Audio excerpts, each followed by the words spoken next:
Man Xudaynazarova Valentina Hamzayevna, vrach-dermatolog, dermatokosmetolog, inyektsion hamda lazer metodikalari bo'yicha mutaxassisman. Bugun men sizlarga giperpigmentatsiyalar haqida ma'lumot bermoqchiman. Giperpigmentatsiyalar o'zi nima, kelib chiqish sabablari, ularning lecheniasi, diagnostikasi haqida sizlarga ma'lumot berib o'taman. Giperpigmentatsiya o'zi nima? Giperpigmentatsiya bu terini qavatlariga melanin pigmentini ko'p miqdorda yig'ilib qolishi natijasida terida to'q rangli dog'larni paydo bo'lishi hisoblanadi.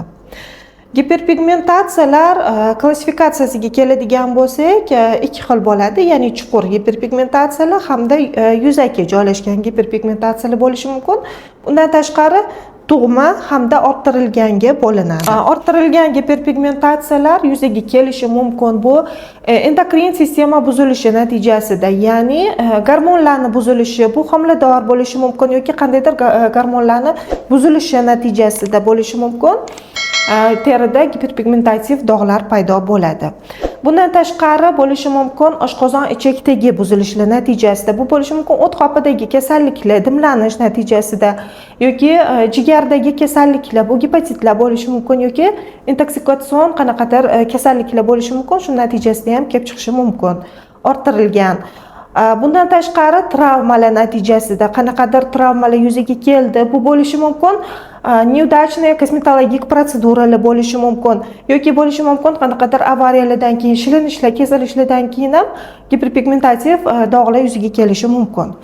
Bundan tashqari bo'lishi mumkin postvоспалительный deyiladi, ya'ni qanaqadir kasalliklardan keyin qolgan, bu bo'lishi mumkin ekzema, neurodermit yoki boshqa teridagi toshmalar toshishi bilan yuzaga kelgan kasalliklardan keyin giperpigmentativ dog'lar qolishi mumkin. Bular hammasi orttirilgan giperpigmentatsiyalarga kiradi. Tug'ma giperpigmentatsiyalar bular tug'ma nevuslar, ya'ni tug'ma hollar bo'lishi mumkin. Ularga davo talab qilinmaydi. Giperpigmentatsiyaning sabablari asosan bo'lishi mumkin.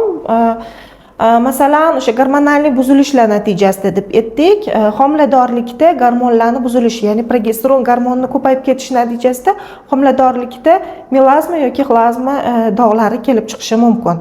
Bundan tashqari, buyrak usti gormonlarini ko'p miqdorda ishlab chiqarilishi natijasida yuzaga keladigan dog'lar bor. Bundan tashqari, mikroelementlarning yetishmasligi yoki haddan tashqari ko'payib ketishi natijasida ham giperpigmentativ dog'lar kelib chiqishi mumkin. Bizda bu misol temir yoki ferritin mikroelementini yetishmasligi natijasida ham bizda quyoshga bo'lgan sezuvchanlikda terida oshib ketadi. Shu natijasida dog'lar kelib chiqadi terining ochiq qismlarida. Bundan tashqari bo'lishi mumkin shunchaki nasliy bo'lishi ham mumkin bu. Naslda quyoshga bo'lgan sezuvchanlik yuqori bo'ladi. Shu natijasida ochiq quyosh nurlarida uzoq muddat yurish natijasida giperpigmentativ dog'lar terining ochiq qismlarida yuzaga kelishi mumkin.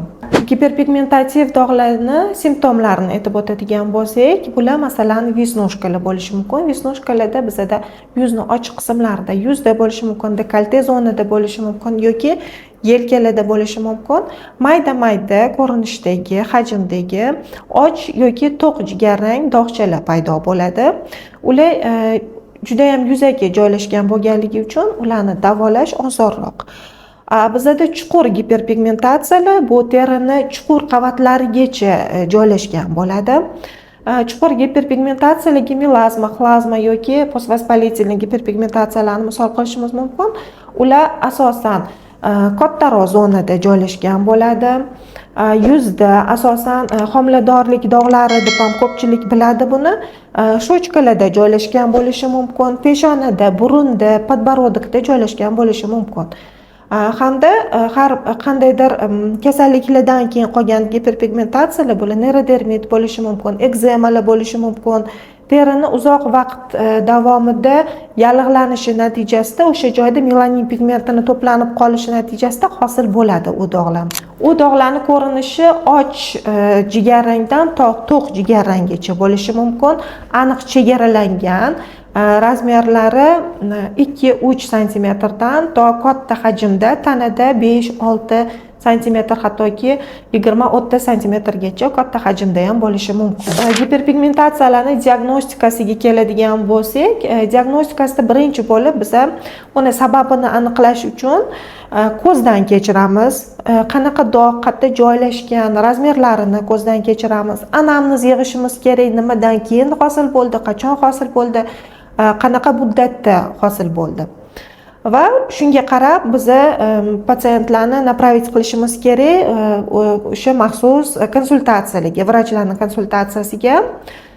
Endokrinolog, ginekolog, gastroenterolog maslahati kerak bo'lishi mumkin. U vrachlarga maslahatlik yuboramiz hamda o'sha anamnezga qarab ularga maxsus tekshiruv, laborator tekshiruv diagnostikalari yozib berishimiz mumkin. Instrumental tekshiruv natijalaridan bizga kerak bo'lishi mumkin dermatoskopiya. Bu maxsus apparat yoki lupa yordamida terini chuqur qavatlarigacha melanin pigmentini qanaqa joylashganligini ko'rib chiqamiz, qanday chuqurlikda. Bundan keyin luminescent lampalar yordamida melanin pigmentini qay darajada tarqalganligini, melanin pigmentini qanaqa miqdorda tarqalganligini ko'rib chiqishimiz kerak bo'ladi. Bu diagnoz qo'yishimizda yordam beradi giperpigmentatsiyaga. Davolashga keladigan bo'lsak, davolashda birinchi bo'lib o'sha diagnoz natijalariga ko'ra laborator va instrumental tahlil natijalariga ko'ra aniq diagnoz qo'yib olamiz va o'sha diagnozga qarab lecheniya qilinadi. Chunki yuzaki giperpigmentatsiyalarga boshqa lecheniya, glubokий giperpigmentatsiyalarga boshqa lecheniya qilinadi. Yuzaki giperpigmentatsiyalarga bular masalan lintiga bo'lishi mumkin yoki vesnoshkalar bo'lishi mumkin. Bularning lecheniyasi asosan lazerli lecheniya yetarli bo'ladi. Q-switch lazeri yoki fototerapiya apparatida bir ikkita protsedurada o'sha bulardan xalos bo'lishimiz mumkin. Vesnoshka yoki lintigalarni, lekin eslatib o'tishimiz kerak patsientlardan vesnoshka va lintigalar asosan tashqi omillarga yoki naslga bog'liq bo'lganligi uchun vaqt o'tishi bilan yana qayta chiqishi mumkin. Chuqur giperpigmentatsiyalarni davolashda kompleksni yondashishimiz bizga juda ham muhim ahamiyatga ega. Bunda birinchi bo'lib laborator instrumental analiz natijalarini ko'rib chiqib, sistemli lecheniya yoziladi ularga. Bu gormonal fon o'zgarishi yoki oshqozon ichidagi o'sha turli xil kasalliklarni, ya'ni sababini birinchi bo'lib aniqlab, uni yaxshilab davolanadi, keltirib chiqaradigan sababi. Undan keyin esa tashqi lecheniyaga o'tamiz. Tashqi lecheniyalarga nimalar kiradi bizga? Uydagi uhod kiradi.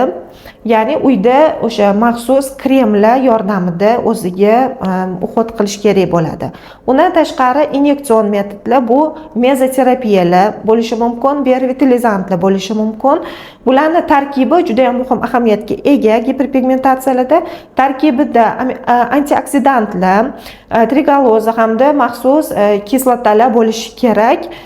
Bular nima qilib beradi bizga? Terini, ya'ni tayyorlashga yordam beradi. Terini melanin pigmenti, melaninni sintezini bular to'xtatib beradi yoki sekinlashtirib beradi. Melanin sinteziga yordam beradigan maxsus o'sha kofermentlarni bloklab beradi. Shuni natijasida melanin hosil bo'lishi aktivni to'xtatib beradi inyektsion preparatlar. Undan keyin qilishimiz kerak, ya'ni kompleks ravishda lazerli lecheniya ham обязательно kerak bo'ladi. Bu asosan giperpigmentatsiyalar uchun to'g'ridan to'g'ri ko'rsatma Q-switch lazeri, neodimoviy lazer. Bu Q-switch lazeri teri butunligini buzmasdan selektivni именно melanin pigmentiga ta'sir qiladi va uni parchalab beradi. Parchalangan melanin pigmenti teri orqali sekin-sekinlik bilan so'rilib ketadi va sekin-sekinlik bilan ocharish yuzaga keladi. Patsientlar bilan biz gaplashganda aynan chuqur giperpigmentatsiyalarda boshidan tushuntirib etishimiz kerak. Bu tez yuzaga keladigan jarayon emas, sekin-sekinlik bilan amalga oshiriladi. Bunga vaqt kerak bo'ladi, sabr kerak bo'ladi va, конечно, mablag' kerak bo'ladi.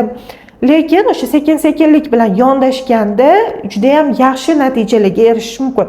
Ko'pchilik o'ylaydi, chuqur pigmentlarni ketkazishi umuman iloji yo'q deb.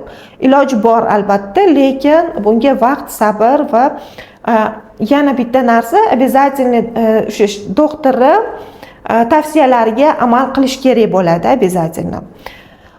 Yana shu narsani aytib o'tishim kerak, bu обязательно pigmentlarni profilaktikasi. Profilaktikada bizda SPF kremlar, ya'ni quyoshdan saqlaydigan kremlar обязательно kerak bo'ladi va ulardan qanaqa to'g'ri foydalanish, qonun qoidalari bilan foydalanish tavsiya qilinadi, shifokor tomonidan aytiladi, qanaqa imенно kremlar ishlatish kerak va ulardan qanaqa to'g'ri qonun qoidasi bilan ishlatish kerak. Shularni aniqlab olib, doktor aytganiga amal qilgandagina yaxshi natijalarga erishish mumkin albatta. Shunaqa foydali maslahatlar kerak bo'lsa, kanalimizga obuna bo'ling va bizni kuzatishda davom eting.